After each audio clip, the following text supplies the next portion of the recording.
Welcome to Beyond Business Limits podcast. My name is Samuel Petko and I'm your host. I am a business owner and a business investor, and through my two companies, Scale Up Outsourcing and Prosperitas Investment Group, I bring resources and solutions to those who want to accelerate their growth. If you want to see our future interviews and videos, hints and tips about how to run the business, how to improve, subscribe to this channel. Today, I have a special guest, Martin Sharp, who has a very interesting background. So in short, Martin is a multi-award winning international consultant, coach and speaker, and author of some publications who is helping overweight entrepreneurs and consultants. But I will leave it to you, Martin, to introduce yourself. So I give you the word. So please, if you could explain what you do, what's your story. Thank you, Samuel. Yeah, and as we were talking about earlier, actually, I've been working in businesses, transforming businesses now for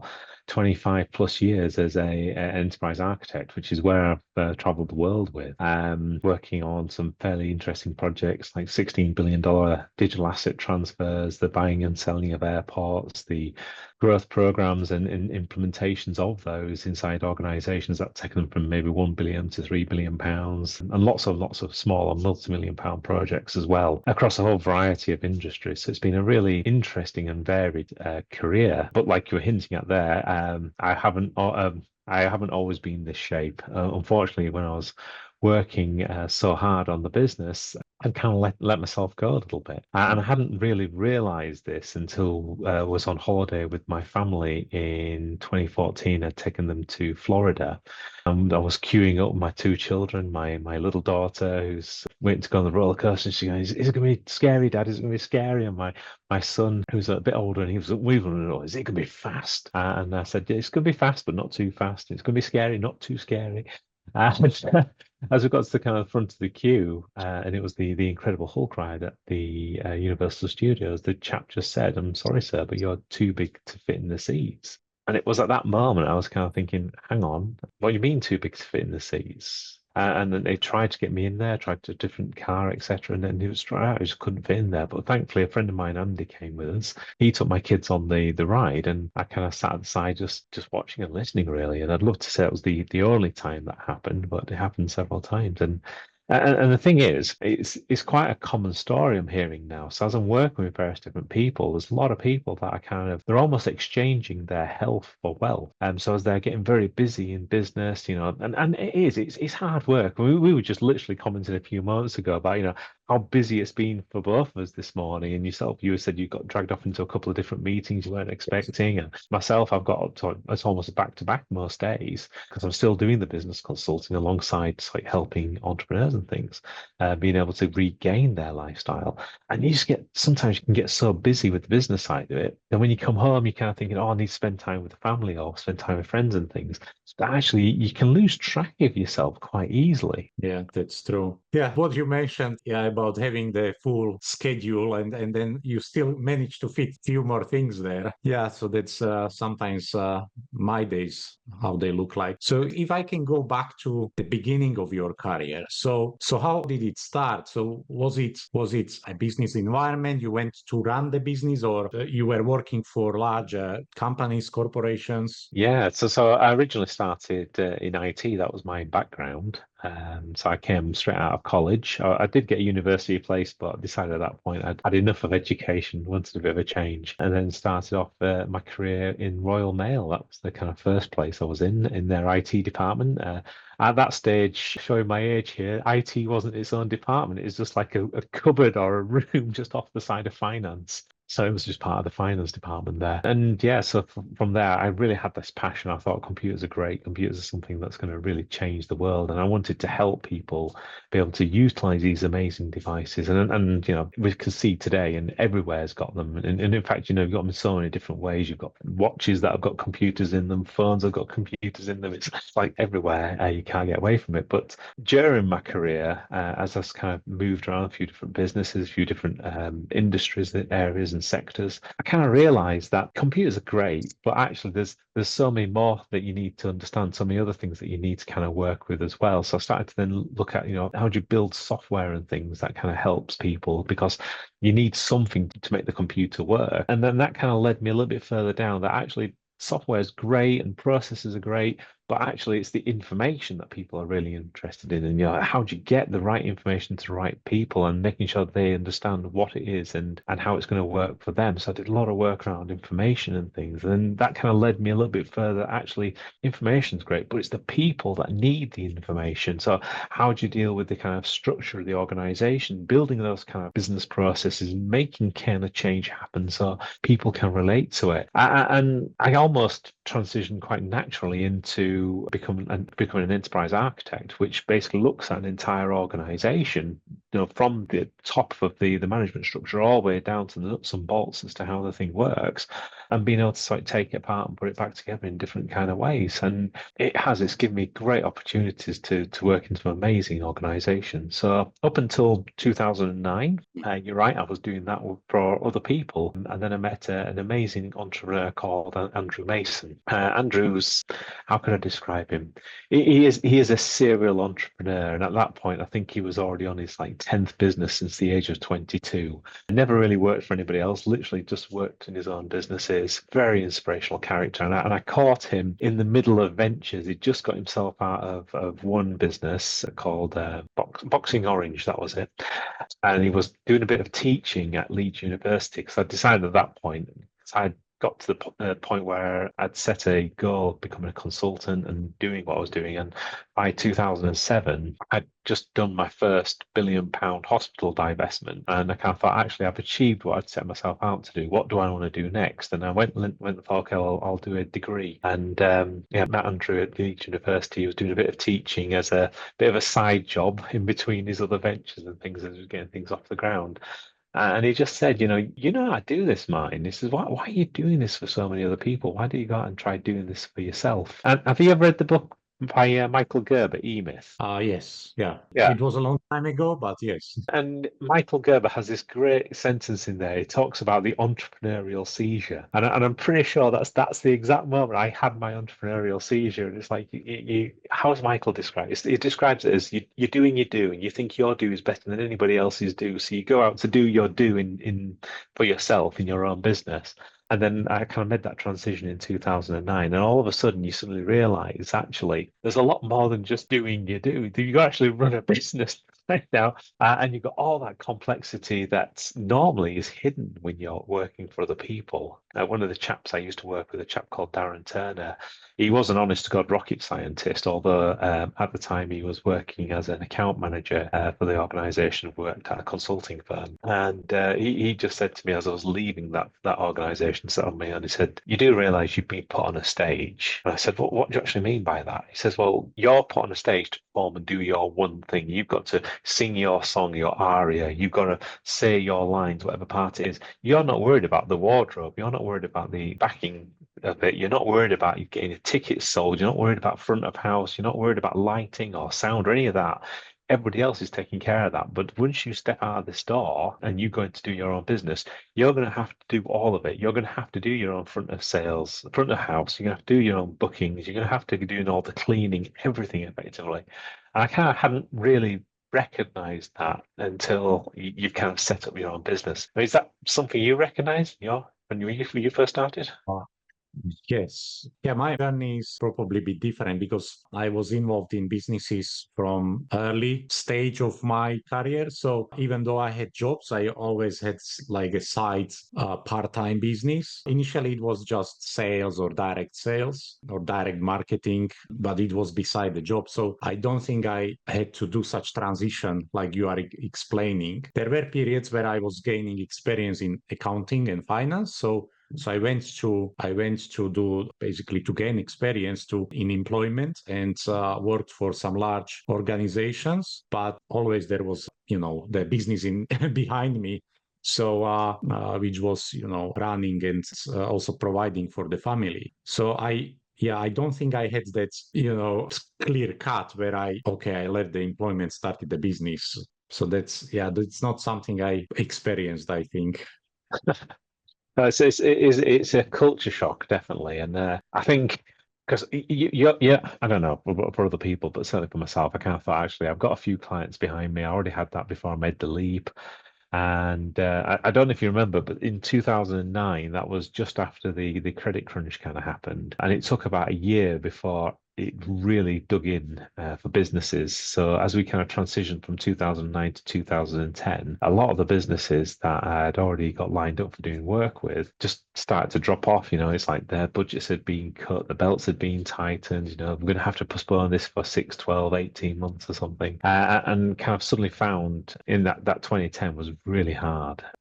I literally had to learn a lot about sales, marketing, referrals Mm. very, very quickly to make it work. But you kind of do though, when it is your own business and you suddenly got the passion to kind of make things happen, you find ways to make it work. I think that's where that kind of extra busyness in business can sometimes come from. Yes, yeah, because you don't know what's waiting behind the door or what's behind that next meeting. So yeah, that's why busy people get things done.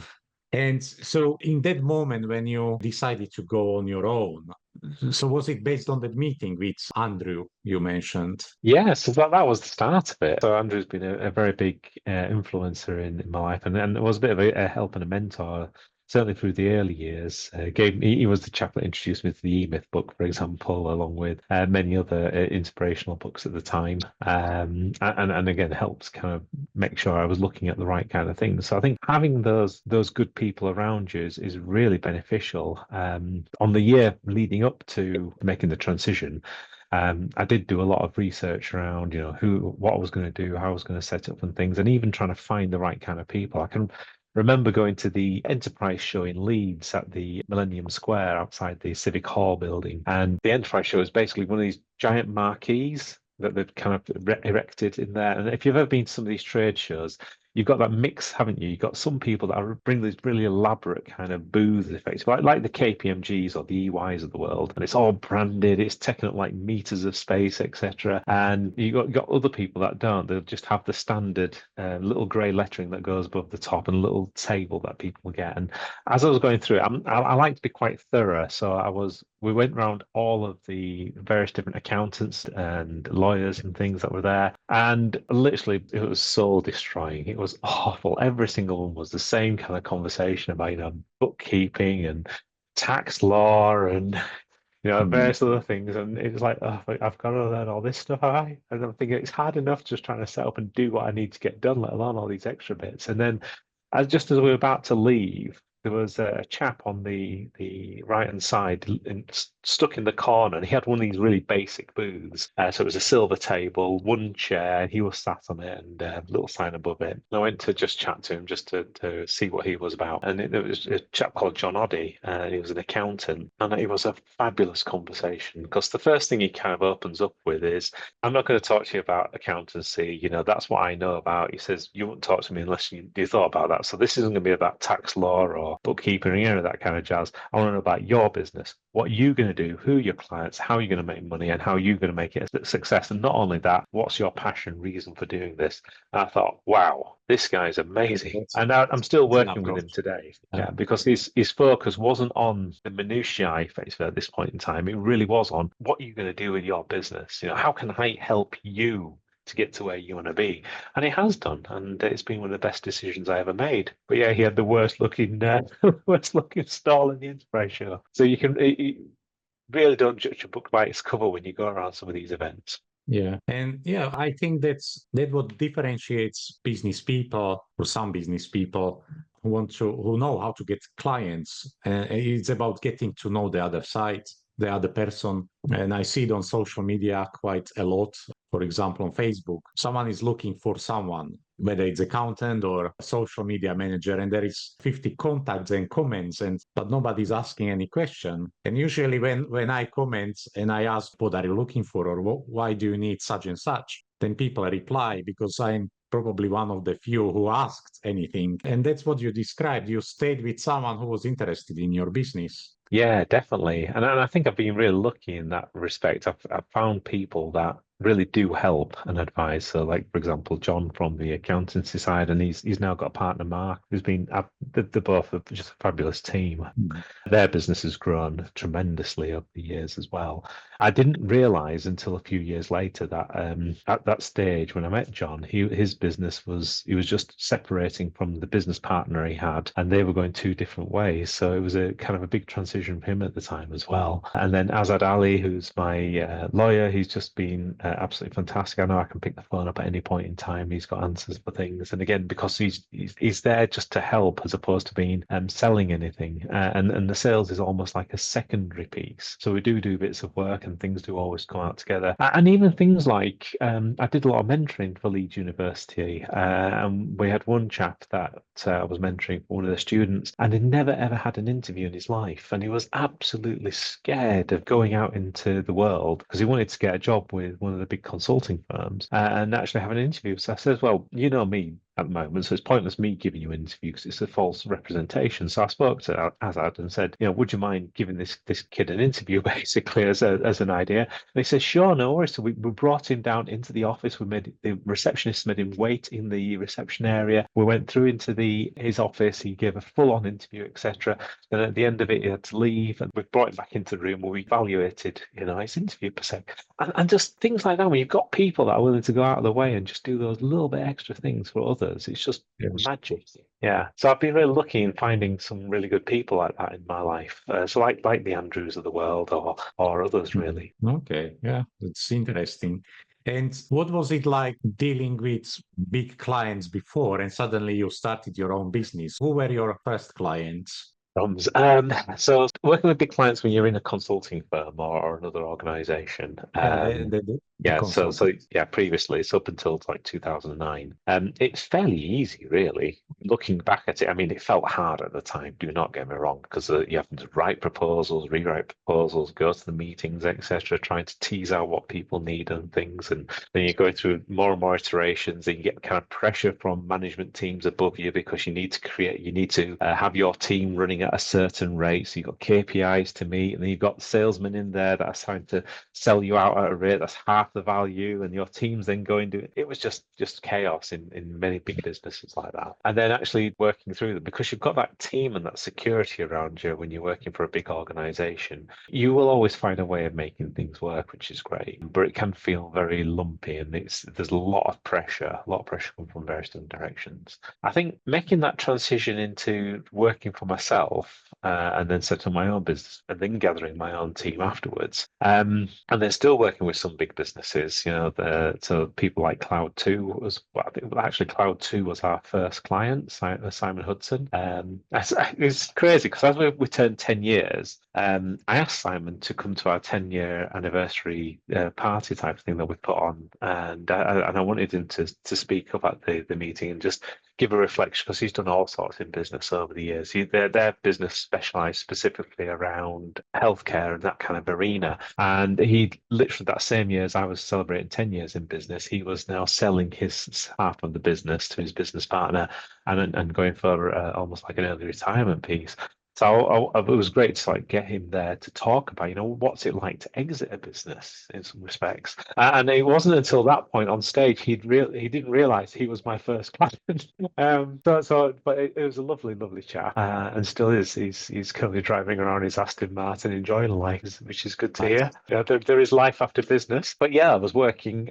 We worked with people like Coventry City Council, got a lot of work with them. We did stuff for Plymouth Council. We did stuff for Heathrow Airport.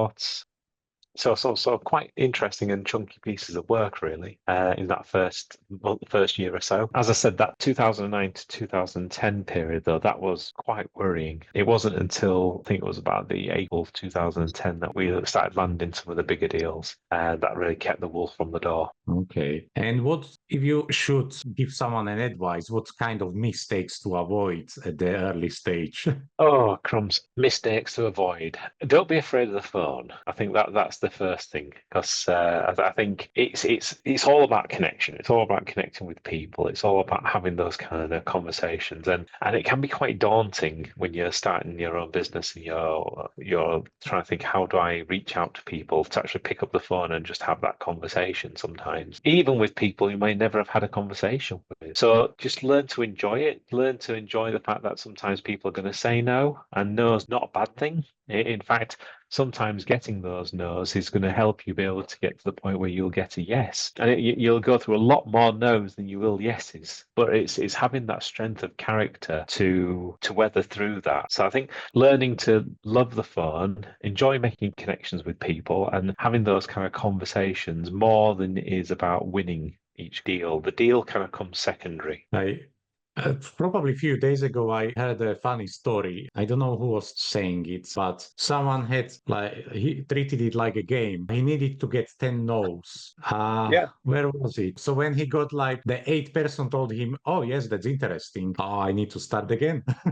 Yeah. So yeah, to make it a game and expect, let's say, 10 no's, and when you get yes, you are excited, and then you continue again. Yeah, a good friend of mine, Daniel Koczechny, does a lot of talking and motivational, transformational things based out of Mm. Poland. And he's got this great set of sayings. One is around that, he's always going for no. But the other one that I quite like that he has is he's got to make it a number. I won't use the word he uses because you might have this somewhere where you don't want expletives, but you've got to have a number of oops moments per day, let's put it that way. So he sets himself a target. He's got to have like 20 or 30 oops moments a day, where he completely screws something up. And that's okay. That's whether he says something wrong, he makes a mistake in something. But I think we're all conditioned, certainly going through school and things, to not make mistakes. You get rewarded for being first, you get rewarded for getting the best grades, etc. That you're almost, by the time you get into adulthood, in making a mistake feels almost fatal. Whereas the reality is we only learn from our mistakes. And in fact, if we start looking at how our bodies work, our bodies work specifically through adaptation to those mistakes that we make. And if you Mhm. think about it, when you look at some of the biggest things you might have done in your life,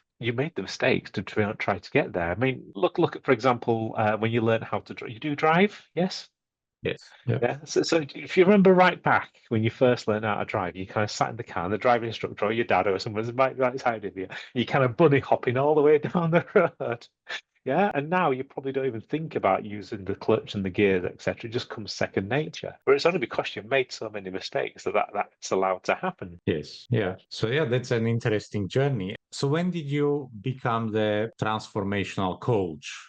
So that happened, as I say, after we did the Florida trip. I came back home from there, and I thought, right, I'm going to make a difference. I'm going to lose this weight, get back to being fitter and healthier a bit. So I went and got a gym membership. I downloaded the diet plan off the internet, started tracking everything on MyFitnessPal, and even got a PT, a little lady called Kez, she used to feels like it whipped me within an inch of my life at least once a week, where she completely destroyed me, really. And after doing that for a year, nothing really changed. I think I lost a couple of kilos. That was it. Probably lost more pound notes than I did with weight. And then from there, I thought, well, let's try some different things. So I started taking my daughter to karate. She enjoyed the idea of being able to beat dad up. I went to kickboxing because a friend of mine owned the gym just at a Potter's Bar. So whenever I was working down in London, I just popped in there. Even started to try some, the unusual things, the things you get from the network marketers and stuff, things like fat burning coffee. I mean, who actually believes fat burning coffee is going to work unless you're completely desperate? And unsurprisingly, nothing much changed there. And it got to New Year's Eve 2018. I took the whole family away to Lanzarote, and I was on top of Mount Roger with Sarah, my wife, just looking out over the bay there. And I said to her, I've been doing this for 5 years and nothing's changed. In 5 years, I've lost like 10 kilograms and I feel dreadful for it. I don't feel like I've got a life. And I don't know what I'm continuing to do this for. And she just turned around and says, well, you're respected by most of your peers. You've always got tons of people asking you to do loads of work. You've got a great family who love you really much and you do so much for us. And you've got a brilliant set of friends that you go on crazy adventures with. So your life's not that bad, really. And I said, well, yeah, you're right. But at the same time, we just lost my dad's uncle, sorry, my dad's brother, my uncle, who was his twin brother, to pancreatic cancer. My dad had already had 2 bouts of cancer, had his thyroid removed. He's also got diabetes. He's got fibromyalgia.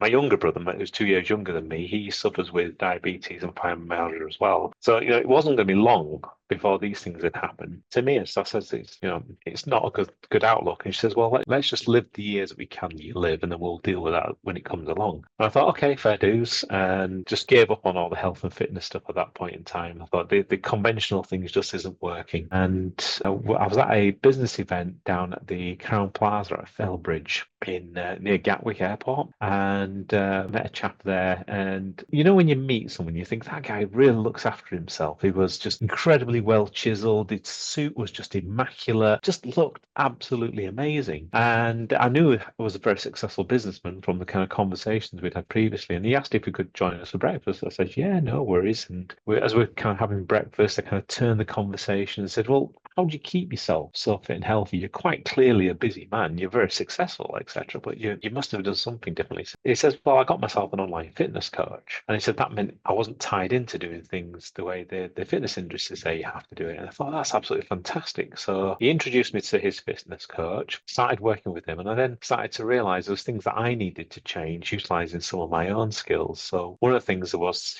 bringing in sort of that mindset kind of shift and realizing there's only certain reasons why anything changes, whether that's in business or whether that's personal. And you've got to pin these back to your key values in life or the key values in your business.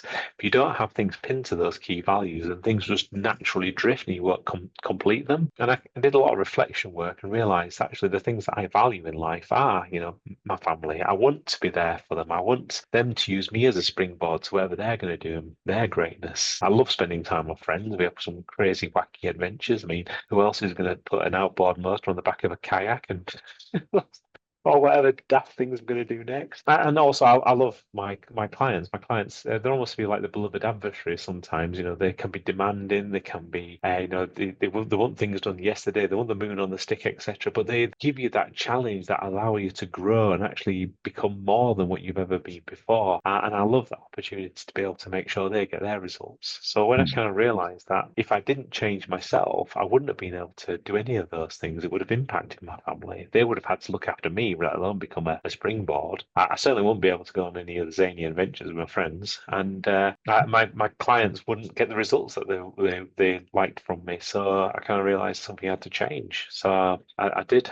We then set up a good plan. I created almost like a mini project plan around it, effectively scheduled things so that everything kind of worked. I understand what the preparation time was. I learned a lot more about nutrition and exercise, and also things like, for example, moderation, because a lot of people don't realize, but it's in the rest and relaxation pieces that most people don't take. That's some of the biggest changes happen. I mean, how many people these days suffer from stress? I think there was a statistic that they were put out that over 70% of the people that go see the doctor these days are diagnosed with stress, chronic stress. But by managing all this and being able to set things into motion, it started to make a difference. Within 3 months, I'd lost 10 kilos. I hadn't lost 10 kilos in like the previous 5 years. So this was kind of fantastic. And then continued to adapt. I was still working away a lot. I was in the Middle East or in Eastern Europe or over in the US and things. So I just learned how to adapt and how to take things with me to make it work.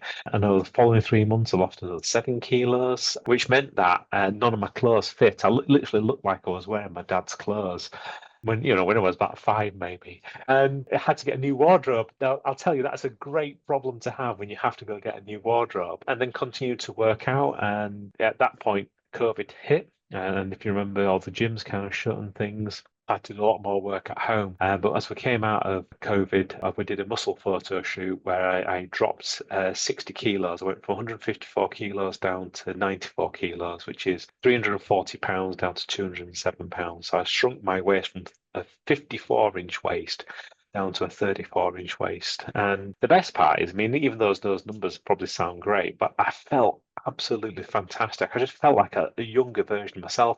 All the brain fog had gone. I was more efficient in being able to do things. So things that were taking me maybe 2 hours were now taking me an hour to do. So I've suddenly got all this extra time that I can utilize for doing things. And today I can bench press my own body weight, and I'm not entirely sure when that's going to be useful in a board meeting, but I'm still willing to find out.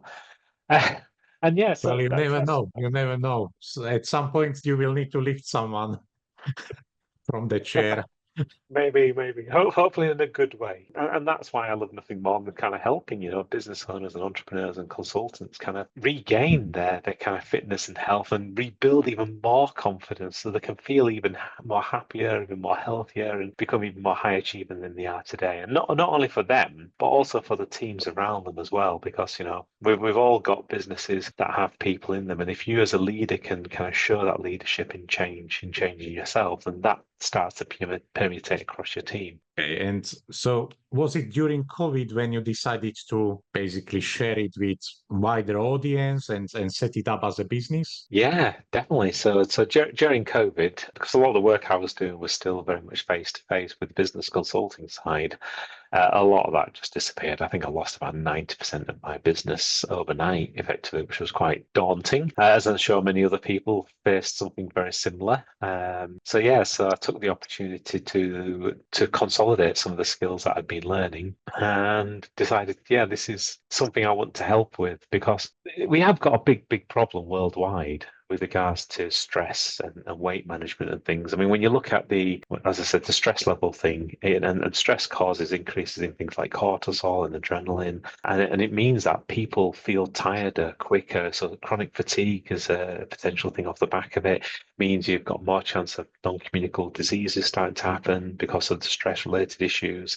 You start having gut problems, so people with IBS, etc., and things. And a lot of that's down to stress. And stress can be a good thing if you've got an outlet to manage it, because stress allows us to be able to do these amazing things with life, like learning how to drive a car, like setting up a business, like trying to put those extra hours in to do your proposal for that amazing deal you want to get in. But you need a way of being able to manage the chemicals that are building up inside your body with that. And then the other side of it, the obesity and overweight piece. I mean, 65% of adults now in the UK are now classified as overweight or obese. And when you look at the statistics worldwide, I think it's what, 2 billion people on the planet are now overweight or obese, which is like a quarter of the planet. And they're predicting by 2035 that it's going to be 4 billion, which is like half the planet. And unfortunately, the fastest growing demographic is in hardworking, busy professionals. People like entrepreneurs, business owners, consultants, nurses, doctors, engineers, people that are really just trying the hardest to do something. And so I kind of felt I'd like to share these skills with other people so that they don't have to get to the point that I did, to be denied doing something with their children just because, they couldn't fit in the seat of a roller coaster.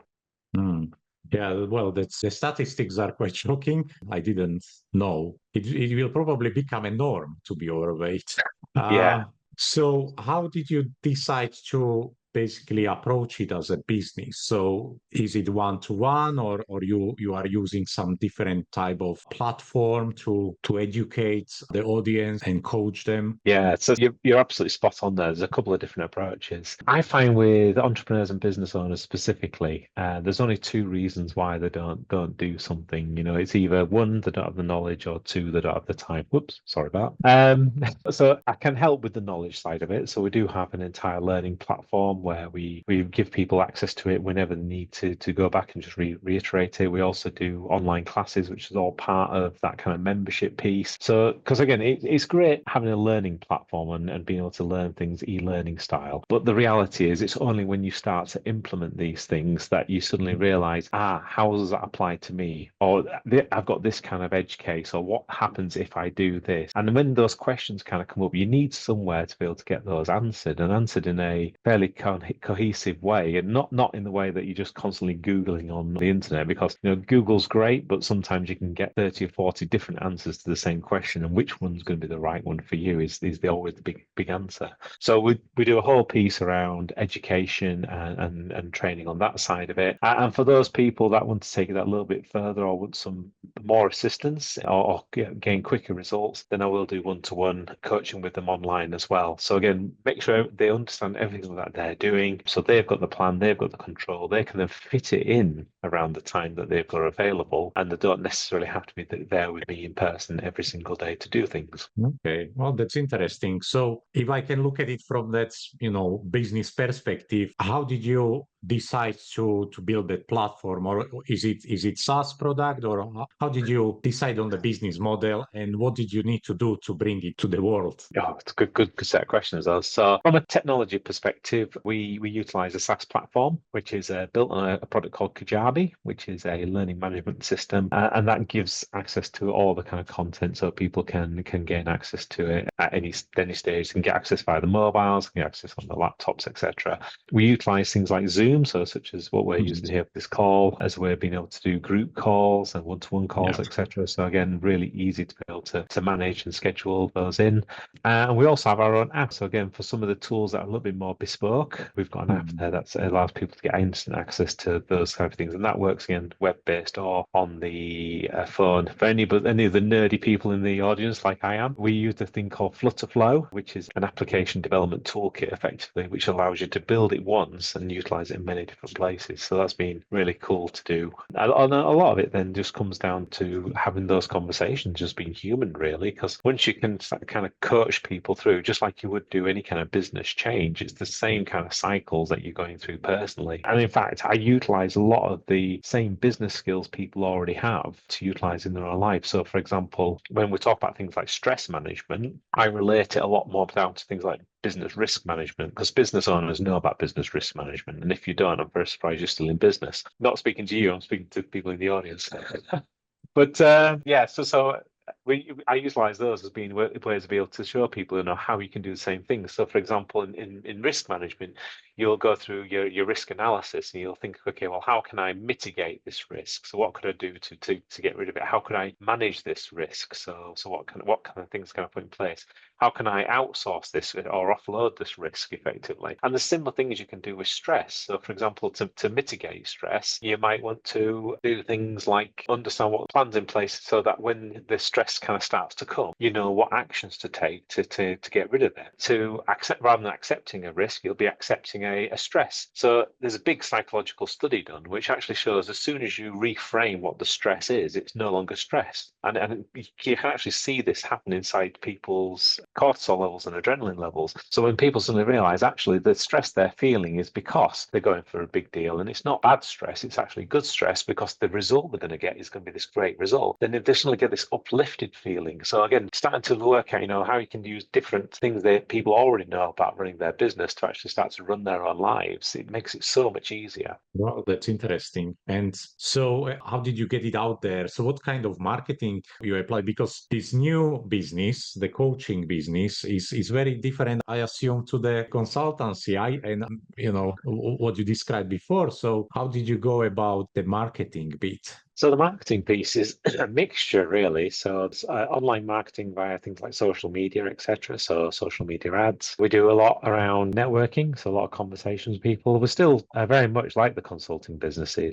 A lot of our business comes directly through referrals, so that's still probably the largest slice of it. But we do get from other places as well. So it includes things like, for example, being on podcasts, because podcasts are a great win-win, because obviously you're getting some content that you're able to use. You'll share with your audience, which means that I've got exposure to your audience. But likewise, as a good participant on your podcast, I'm going to do exactly the same thing to my audience. So I can come back and I can say, okay, actually, I had an amazing conversation with Samuel about this, and I'll send that out to people that are already in my marketing list effectively. So there's lots of ways of being able to get that message out. And I try to do many different ways. I think, I can't remember who was it who said, is it Sachi and Sachi who said 50% of our marketing works, 50% of it doesn't, and I can't remember which one's which. Something like that. And marketing is very much the same. Yeah, I heard about it. Yes. Okay. And so you work with other agencies, you outsource the marketing function, or you build an in-house team, or you already have the team from your previous business? How did you basically build the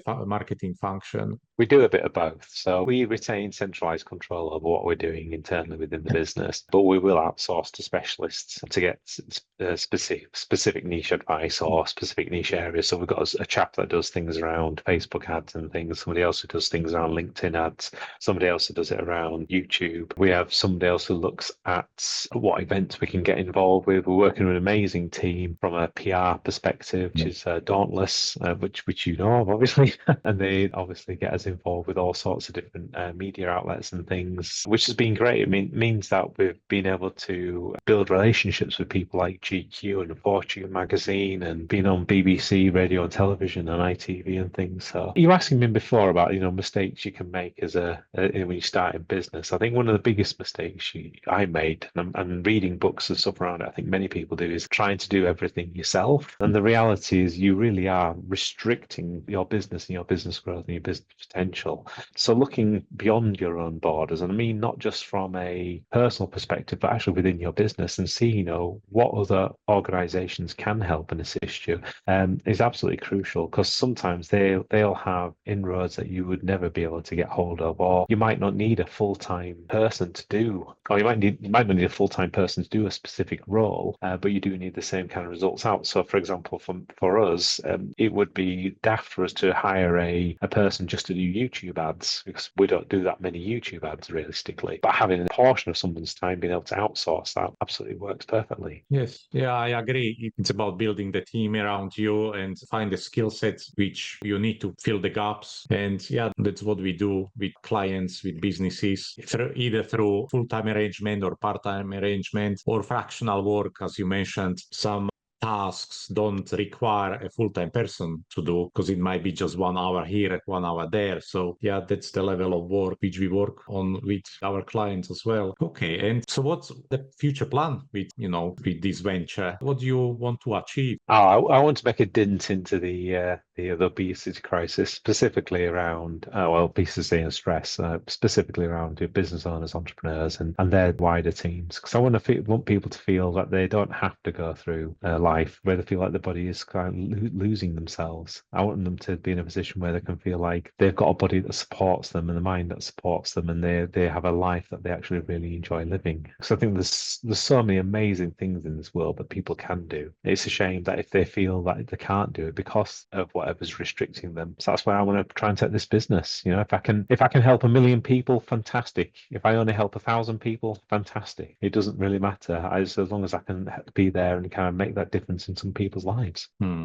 So if I understand it correctly, you treat it as your mission rather than a business. You will continue as long as you can. Yeah, exactly. I think, again, I've inspired and motivated many people to kind of make a difference in their own lives. And I've been lucky enough to be able to coach a lot of people as well through that. It's definitely not as lucrative as doing the business consulting. So I think if I was going to do this just purely for money, then this is not the right venture for it. But I think for me, it's something that brings a lot of purpose, a lot of meaning. And I think when you've got some passion behind what it is that you're doing, I wouldn't underestimate people that have passion for doing stuff. Yeah, that's right. I agree with you. Okay, that's great. The knowledge and the expertise you have and what you are bringing to others, I think it's magnificent. So, final few questions for you. So, if you were to start again, do you think you would start this type of business earlier on, or was it because of your journey and because of the problems you described? Oh, that's a really, really interesting question, because it kind of there's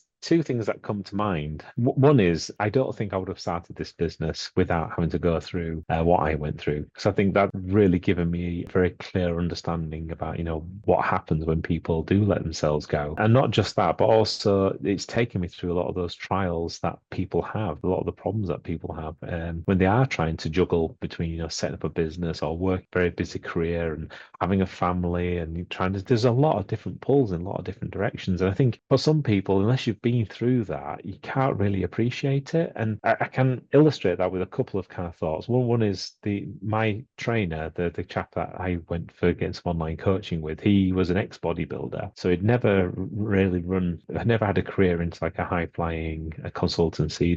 He didn't have a family or anything. So for him, he could just drop anything at any point in time and just go training. He could spend the time just sleeping if he needed to, because he didn't feel like it.